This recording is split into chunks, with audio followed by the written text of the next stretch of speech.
light makes me not a man. Napunta tayo ng gabi mga kaibigan. At nakikita nyo ba yung aking gasoline level indicator? Empty na tayo, no? Sana makaabot pa tayo na may gas papuntang gasolinahan dahil empty na. Kaganina kasi doon sa may Shell kaganina, napakadami, pila balde yung mga nagpapagas. Kaya tayo ito ngayon, malaki naman yung reserve nyo to, no? So makakabot pa tayo sa gasolinahan kasi nung last time, last bar na rin ako, no? Tapos nagbe-blink na siya. Nakarating pa tayo ng ng MOA, so malaki yung reserve nyo to. So sa tingin ko abot pa tayo dun sa susunod na gasolinahan. Malapit na rin naman na. Sana hindi tayo maubusan. Tignan natin. Pero pag naubusan tayo, yari tayo, wala tayong magagawa, di ba? Tulak tayo. Kaya panalangin natin, sana makaabot pa tayo na maraming gas. Pupunta pa dapat ako sa opisina kasi magpapasa ako ng mga reimbursement. Kaso anong oras na rin, bukas na lang, pupunta rin naman ako ng Makati bukas. So isasabay ko na lang bukas. Kaya ito, dediretso ako sa hospital kasi bibisitahin ko yung akin tito kasi nasa ICU. So kawawa naman, pagdasal natin na maging okay siya. Lapit na yung gasolinahan, ayun, may nakikita na ako doon, no? Abot tayo. Kopya, napakadilim. Dito tayo sa Caltex.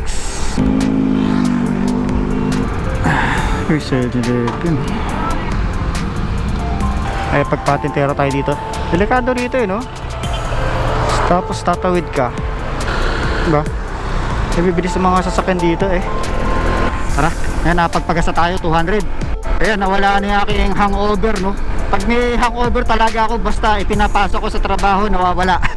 Parang nawala na rin yung aking parang, alam na, parang anxiety. Kailangan talaga maging aktibo, kumbaga. Dahil kung di ka maging aktibo, di mawawala yan. Ano yung ginagawa rin? Baka yung sa LRT, no? Ito yung kabilang side, yung airport. Ayan, kitang-kita nyo naman, diba? Tara. May tala ako sandali, inayos ko lang yung tumutunog sa cellphone ko, may tumatawag. Wait, naka to. Yo, magandang gabi mga kaibigan, nirapunta tayo ng gabi. Tarwalets. Paka-traffic kagani na doon sa dinaanan ko. Grabe. Kahit motor, hirap na sumingit. Uy, pucha, ginagawa nun. Nandun yun. Parang naglalakad sa park. Pag nakatawid ka, hindi ka dapat parang namamasyal, no? Dapat tatakbo ka talaga kasi mabibilis yung mga sasakyan. Kaya nakita ko parang namamasyal lang, diba? Nakatingin pa sa likod, hindi pa nakatingin sa harapan niya. Ito yung istasyon ng LRT ginagawa. I-enter, no? LRT. Kaso di pa tapos yung nito, yung dugtungan nito. Hanggang dito pa lang yung pinakadulo niya, Ayan, no? So nakita nyo to, ito yung papuntang Las Piñas tapos Cavite. Hanggang doon lang yung dulo niya, yung ilaw na nagpapatis, hindi na pula na yun. Yun yung pinakadulo niya. Kulog-kulog na rin sa banda ron. Mukhang mag-uulan na mga kaibigan. Ayun, tag-ulan na ba? Pagtatagulan na ba? Or may darating lang na bagyo? Ayun, kumukulog-kulog doon. Paano ba namang hindi mo hangarin na umulan? Napakainit ng temperatura, no? Kahit sa gabi, napakainit. Kawawa yung mga pusa natin sa bahay. Nainitan sila yung mga pusa ko. Pag nasa baba sila, wala na may aircon doon sa tulugan nila. Nainitan sila. Hindi ko naman pwede buksan yung yung bintana kasi baka mamaya may ibang mga pusa na papasok, di ba? Ang dami rin kasi pusa sa labas. Alam niyo na, yung pusa namin mga 15 lang naman, 15 mahigit. Di ba? May mga pusa pa sa labas. Baka pag binuksan ko yung bintana magpa-party yung mga yon. Hirap pa naman i-maintain. Hirap na maintenance sa pusa, no? I mean, hirap mag-maintain kasi sa bahay, di ba? Dudumi sila, di ba? Pero meron naman silang dumihan doon. Kaso nga lang pag tumapak sila dun sa liter, syempre nakakapit sa panila yung mga buhabangin. Pag lumabas sila ng liter cage nila, yun na, kakalat na yung buhangin. Buti ka na sa babit doon sa truck. Bigla na lang sumisingit. May nagdating sa bulsa ko, hindi lang makahinto. Oh my god, nagugutom na ako mga kaibigan. Kumain naman ako natanghalian kaso ewan ko ba, nagugutom talaga ako Kanina pa ako gusto kumain ng pares kaso yung pares na kinakain ako sarado, wala, hindi sila pumasok, baka kabakasyon.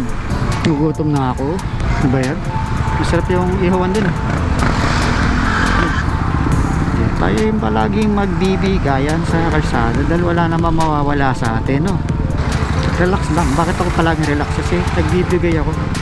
hindi ako nakipag-unahan, no? Kaya hindi ako na-high blood, no? Hindi ako na-stress kasi palagi ako nagbibigay, kaya palagi yung relax sa pagmumotor. Relax lang. Kumbaga hindi ko iniisip na palagi dapat nauna ako, ganyan-ganyan, palagi nakakalusot. Hindi, share tayo dito, diba? Yan ang sekreto para maging relax ang bawat pagmumotor natin, no? Palagi tayo magbibigayan. Dito tayo, masikip. Ayan, nagugutom na ako.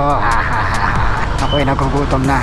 Kunti lang kasi yung nakain ko ganina, no? Eh, hindi nakapagluto si misis, kaya kumain na lang ako ng delata. Nagdelata na lang ako. Pero, oops, di ka na ako doon. Bigla siyang huminto. Ay. Kasi napagpreno ako. May napanood ako sa FB, no? Dalawang lalaki, na-aksidente sila. So, medyo parang nakakilabot kasi makikita mo natanggal yung parang dibdib niya, no, ng lalaki. Parang siguro kumayod kung saan, makikita mo laki na sugat niya, parang binalatan yung dibdib niya, no? Saka yung isa nakadapa sa sahig na naghihingalo. So dapat palagi tayo mag-iingat, oh. Huwag tayo magmamadali, huwag tayong matuloy magpatakbo. Ang buhay natin isa lang yan, hindi tayo parang sa sa pelikula na Tom Cruise, The Edge of Tomorrow, tama ba? Yun, palagi siya nagre-reset tuwing namamatay siya, babalik siya sa simula. Kaya yung buhay natin hindi tayo ganun, no? Hindi tayo si Tom Cruise, no?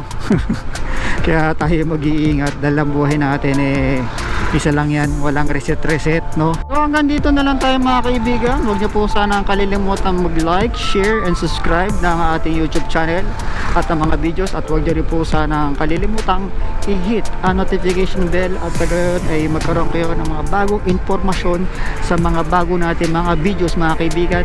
So kita kayo sa next video. Peace!